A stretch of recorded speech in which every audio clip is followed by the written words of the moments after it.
Jamie, you broke my heart this week. In your column, you said that here at Automotive News, we no longer consider Tesla a luxury brand. True. So, what is Automotive News's criteria when it comes to luxury? Price plays an important part of it, but it's not just a straight price cut, especially when you think of all the brands, including Tesla, that have quite a range to their products. But it's the price, it's the competitive set, it's who's buying them and what they're using them for. And I think in the case of Tesla, look, for several years, I had a lot of people in the industry arguing that Tesla wasn't really luxury because of their build quality, because of the really sparseness of their layouts and interior designs. But I insisted, and we did at Automotive News. We insisted that it is luxury because the prices were very high. They really competed against, the Mercedes and Lexus in the market, and that the technology, with the really advanced driver assistance systems, whether you don't want to get into the whole autopilot thing, but I mean, the really advanced software and Right. the driver assistance, the upgradable software, that improves itself over time. I mean, just a lot of the really cool tech, the charging network and all that. It really made it a kind of a luxury experience. But you look at 2023 and the strategy shifted. It went down market. Model Y kind of came into the year priced in the mid 60s. It came out of the year priced in the mid 40s. And that's when the price of vehicles had come up to basically the mid 40s.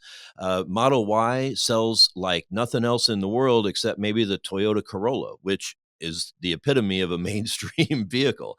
So obviously, Tesla still sells luxury cars. The Model S and the Model X are high priced and super powerful. The 3 and the Y are very well regarded vehicles. It's a successful company, but at the price point they're playing at and where they're trying to go, trying to get down to a $25,000 to $30,000 vehicle that they can make 500,000 or a million of them a year. That's not a luxury company. That's a mass market company. Jamie, have you got any feedback about Automotive News reclassifying Tesla as non luxury?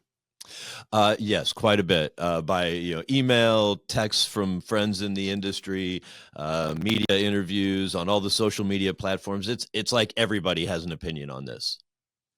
Well, we got an email, which, by the way, if you want to send us your email and, have your comments, you can email us at dailydrive@autonews.com. But this email comes from a gentleman by the name of Martin. And Martin says that Tesla has always been non luxury. He states it's just a car with a lot of features, no different than a fully loaded Corolla or Focus. Teslas are plain, space age, and industrial in appearance. Nothing says luxury in any way. It does, however, say nice. It doesn't say expensive. It does say, welcome to my laboratory, Mr. Bond. Jamie, what are your thoughts on Mr. Martin's email? Yeah, well, like the dude would say, that's just like your opinion, man.